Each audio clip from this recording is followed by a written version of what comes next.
Thanks, Mike. So I've done most of my work outside of Vancouver, with the exception of looking at local area planning in Vancouver and how to tweak and improve it. So I'm going to ask to talk about that.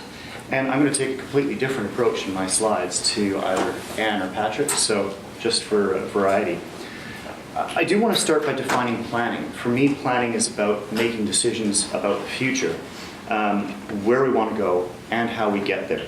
And in this case, we're talking about a plan that shapes decisions about growth across the whole city, where it should go, what it should look like, and what process to use later on to define the details that we can't define in this big, broad plan.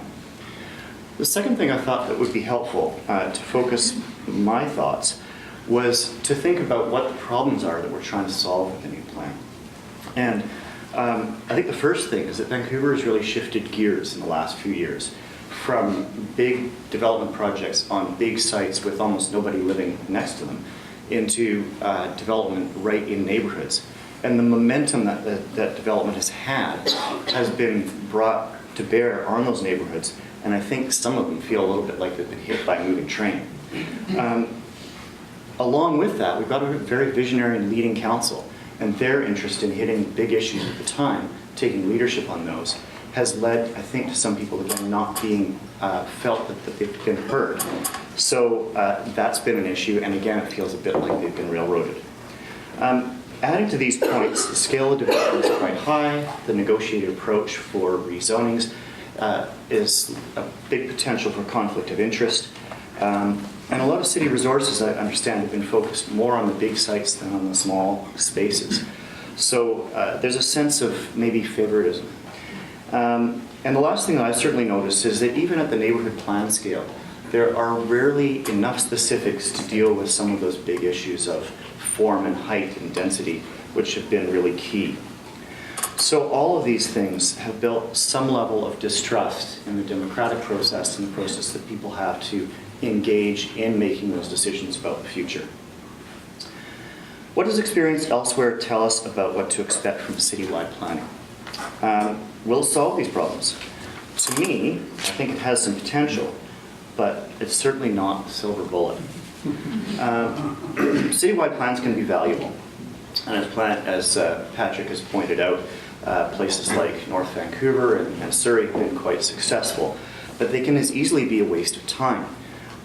Communities with OCPs have many of the same issues that Vancouver does in terms of dealing with site-by-site developments, rezonings, major changes, and they often have to come back and revise their official community plans as new projects come forward.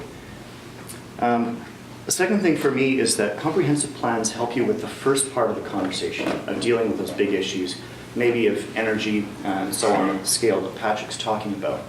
But they don't necessarily help you deal with the specific details at the street level.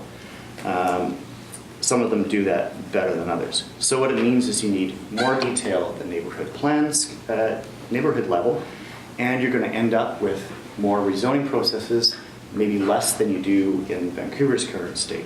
You still need more, and partly because you can't anticipate everything when you do the plan.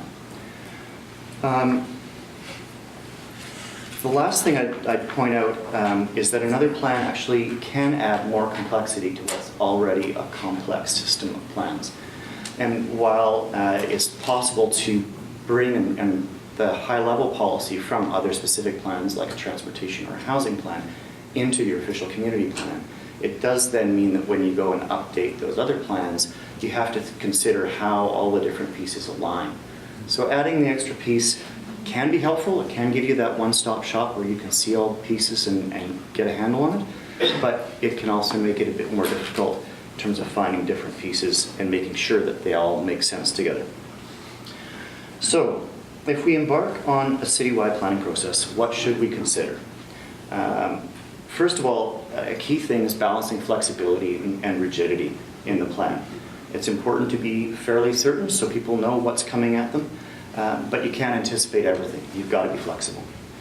The second piece is really about alignment with those various different specific thematic plans and even with some of the neighborhood plans.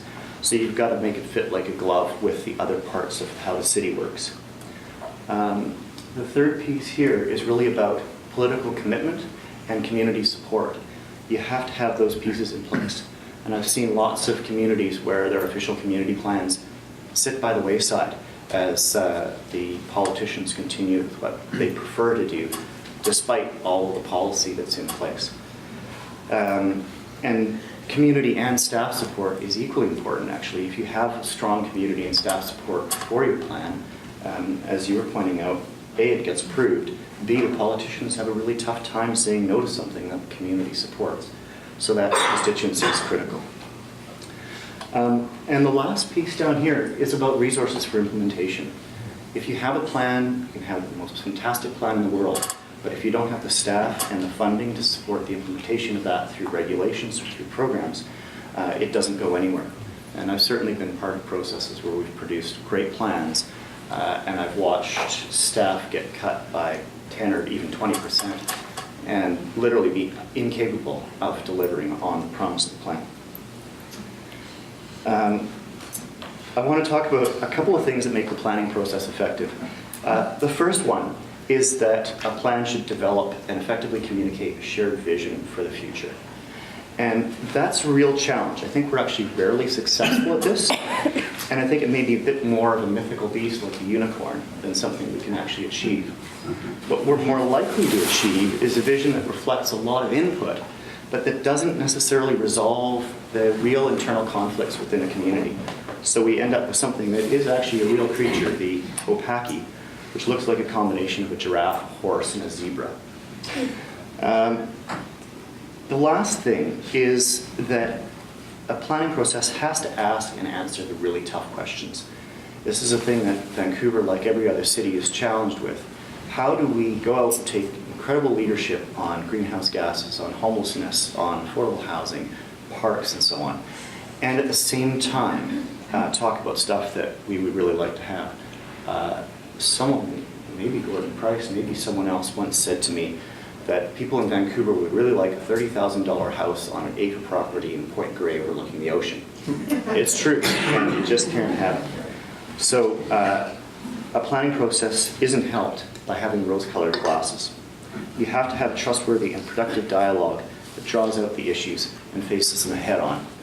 And a last point on that is the images that Patrick showed that actually take all of these policy ideas, coalesce them in something that actually looks like a building and helps you to understand what that looks like and feels like, is a way that you can make these big issues and bring them home and make them real to people. And those kinds of visuals, the visual processes like charrettes, are critical to success in a plan like this. Thank you.